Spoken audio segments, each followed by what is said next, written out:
Life is full of opportunities to pursue, choices to make, and that can be daunting when we don't really know who we are or what we want. In this video, I explain how you can find that out, so stay tuned. Hey everyone, welcome to Becoming an Expert at Self-Leadership. I'm Maika, I'm a psychologist, and glad to see you tuning in. We can know who we are and what we want by reading signs that guide us into certain directions. These signs come from our inner world. And maybe now you're thinking, well, maybe for you and others, but my inner world isn't sending me any signals, at least not any helpful ones. It can seem that way because it takes tuning into these signals to perceive them. If we are only used to looking on the outside and to other people's expectations for guidance, then over the years, these inner signals become very quiet.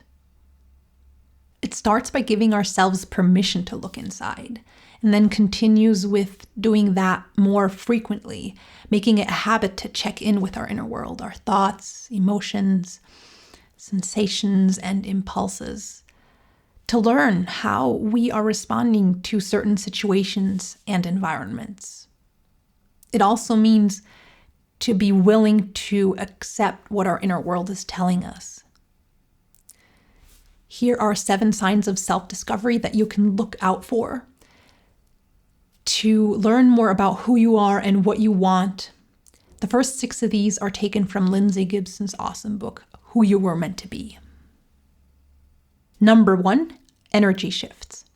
If you are in a certain environment, in contact with certain people, engaging with a topic or activity, and you feel your energy shifting, then that is a sign that tells you something about who you are and what you want, or who you're not and what you don't want.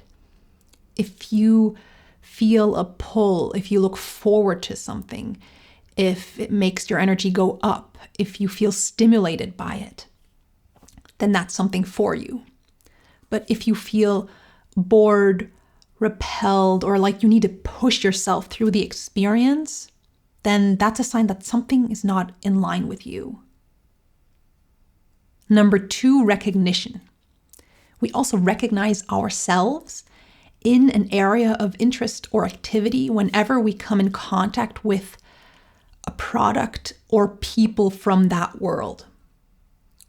We then start seeing ourselves creating a similar product, or we notice how similar we are to these people. A writer, for example, will start envisioning themselves writing a book whenever they engage with books. A scientist will recognize their way of thinking in other scientists. Number 3, envy. This one might come as a surprise because usually we don't think of envy as something helpful. And of course, if we get stuck in envy or even develop contempt for someone because of something they have that we don't have, that's not helpful. But it does help to look at what we envy.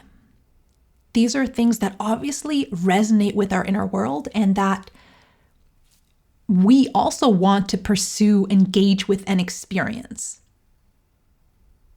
Number 4, appeal. Another sign that something is in line with you is that it appeals to you. It catches your attention. You start thinking about it in detail whenever there's a cue. If you habitually, spontaneously think about how you would do something if you had the chance, that's a sign. So watch out for the things that catch your attention and where you envision yourself being part of something. Number 5, emotional and physical responses.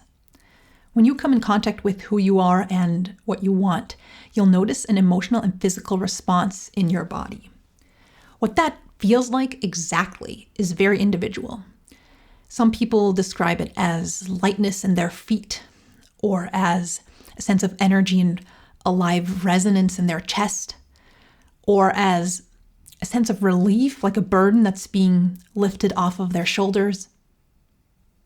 If you notice an averse response, like something's irritating you or making you feel depressed, then that's a sign for something that you don't want or that isn't in alignment with you.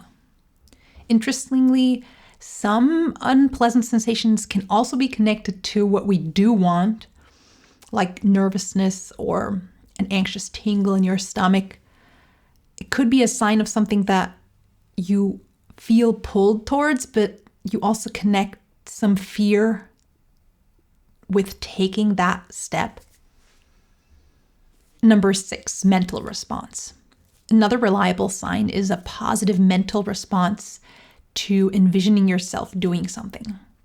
If you feel optimistic, excited about the idea of living a certain way, pursuing a goal or activity, if interesting details of that life keep popping into your mind whenever you think into that direction, this is a sign that something is resonating with you. Number 7, compliments can be a telling sign.